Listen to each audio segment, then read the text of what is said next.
Video में आगे बढ़ने से पहले एक रिक्वेस्ट है, हमारे ये और दो भी चैनल्स है तो इन दोनों चैनल को भी प्लीज़ सब्सक्राइब कर देना। इन दोनों चैनल के ऊपर भी डेली मैं आप लोगों के लिए वीडियो पोस्ट करता रहता हूँ। तो इन दोनों चैनल का जो लिंक है इस वीडियो के डिस्क्रिप्शन में आप लोगों को मिल जाएगा, तो प्लीज़ ये दोनों चैनल भी सब्सक्राइब कर देना।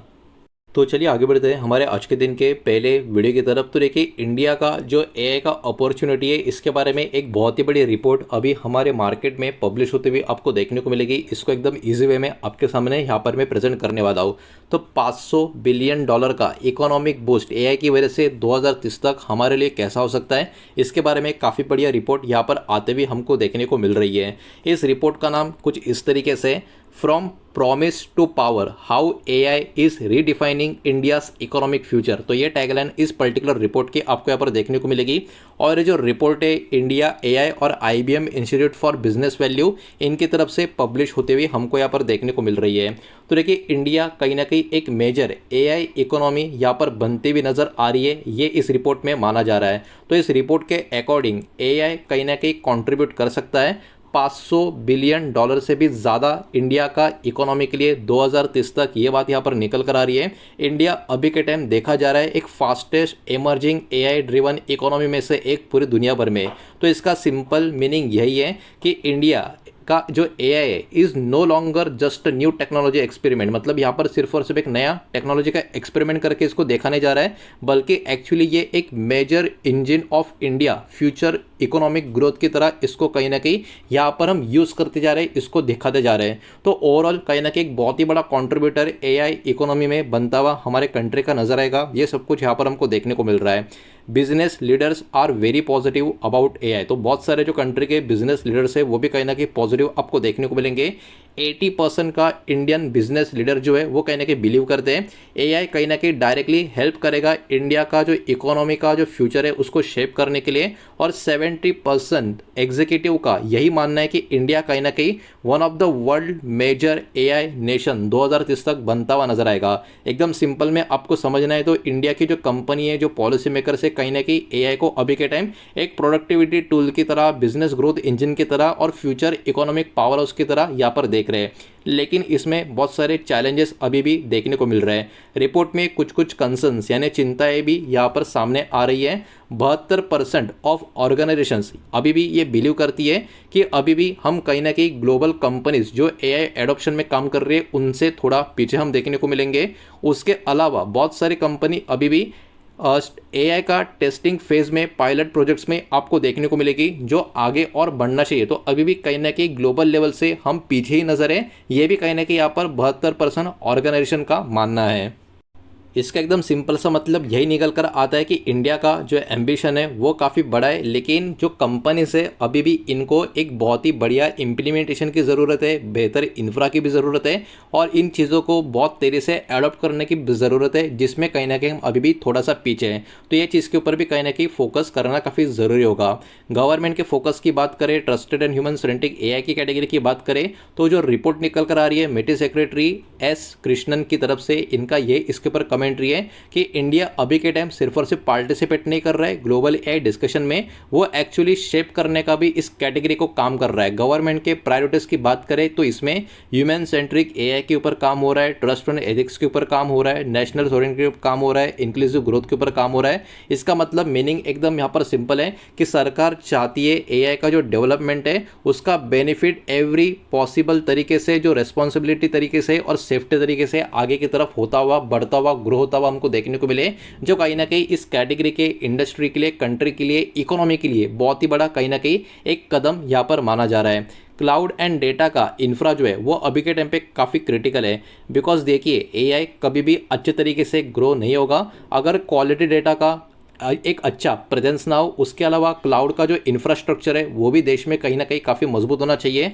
अब इसमें कुछ रिपोर्ट्स निकल कर आ रही है, उसमें ये निकल कर आ रहा है 57% पीपल, मतलब जो लोग हैं उनका ये मानना है कि डेटा क्वालिटी अभी के टाइम पे बहुत ज़्यादा बड़ा इशू है, बिकॉज डेटा क्वालिटी अभी भी थोड़ी ख़राब हमारी कंट्री में बनी हुई है।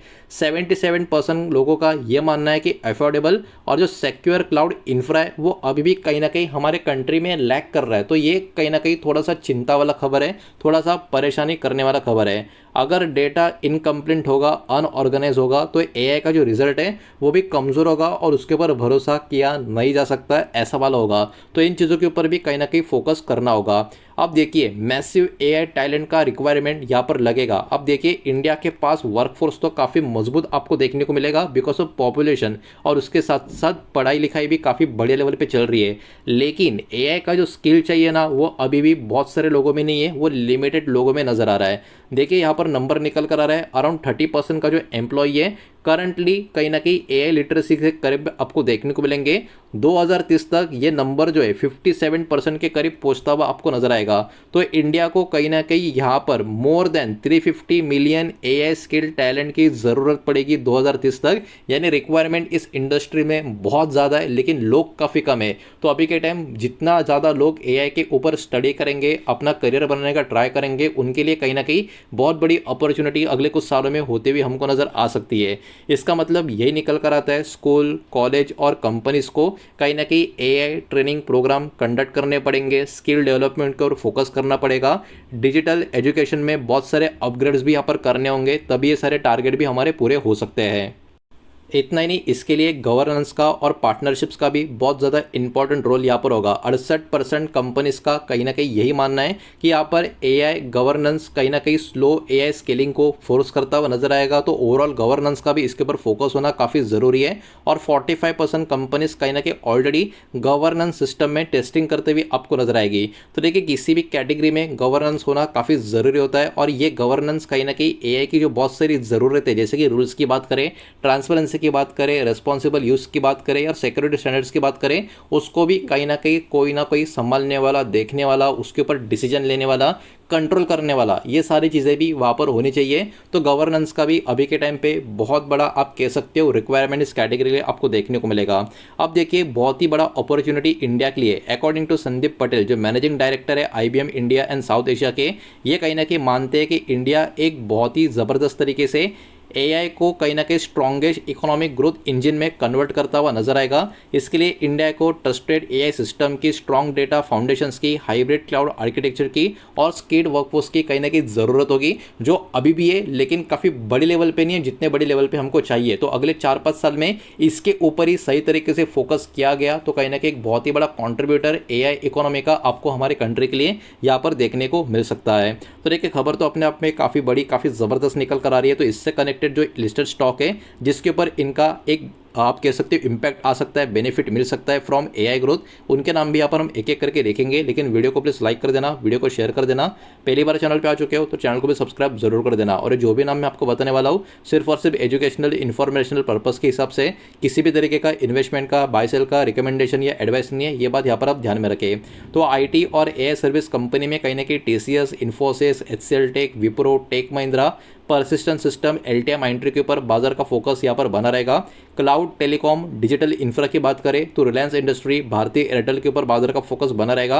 बैंकिंग एंड फाइनेंस की बात करें इस टेक में एचडीएफसी बैंक, आईसीआईसीआई बैंक के ऊपर फोकस बना रहेगा। और इंजीनियरिंग एंड डिजिटल ट्रांसफॉर्मेशन की बात करें तो एलएनटी के ऊपर कहीं ना कहीं इसके वजह से बाजार का फोकस यहाँ पर बना रहेगा। इसमें एलटीटीएस भी कंपनी कहीं ना कहीं फोकस देने लायक होगी। तो फाइनल टेक अवे की बात करें, इंडिया के पास कहीं ना कहीं एक बहुत ही बड़ी अपॉर्चुनिटी है ग्लोबल एआई पावर हाउस बनने का। लेकिन इस पर्टिकुलर सिचुएशन को अनलॉक करने के लिए 500 बिलियन का जो पूरा का पूरा पोटेंशियल है, इसको अनलॉक करने के लिए इंडिया को और भी अच्छे इंफ्रास्ट्रक्चर की, हाई क्वालिटी डेटा की, स्किल्ड वर्कफोर्स की, स्ट्रॉन्ग गवर्नेंस की और एआई का फास्ट अडॉप्शन की कहीं ना कहीं ज़रूरत है। तो अगले कुछ साल कहीं ना कहीं बहुत ही इंपॉर्टेंट रोल इस कैटेगरी में प्ले करते हुए नजर आएंगे, बिकॉज यही डिसाइड करेंगे कि इंडिया का एआई फ्यूचर कितना अच्छा हो पाता है या नहीं हो पाता। तो दोस्तों यही सारा का सारा डेटा, ये रिपोर्ट आपके सामने प्रेजेंट करनी थी। और ये सारा का सारा डेटा सिर्फ और सिर्फ एजुकेशनल, इन्फॉर्मेशनल पर्पस के हिसाब से, जो कंपनीज या स्टॉक का नाम मैंने आपको यहाँ पर मेंशन किया है वो किसी भी तरीके का बाय सेल का रिकमेंडेशन नहीं है, इन्वेस्टमेंट का एडवाइस नहीं है। ये बात भी यहाँ पर आप ध्यान में रखें। उम्मीद करता हूँ वीडियो समझ आया होगा, पसंद आया होगा तो वीडियो को लाइक करें, दोस्तों शेयर करें। पहली बार चैनल पर आ चुके हो तो सब्सक्राइब भी कर देना। और कोई भी स्टॉक में निवेश करने से पहले खुद की स्टडी रिसर्च जरूर करें, फाइनेंशियल एडवाइजर की सलाह जरूर ले। मिलते हैं नेक्स्ट वीडियो में, धन्यवाद।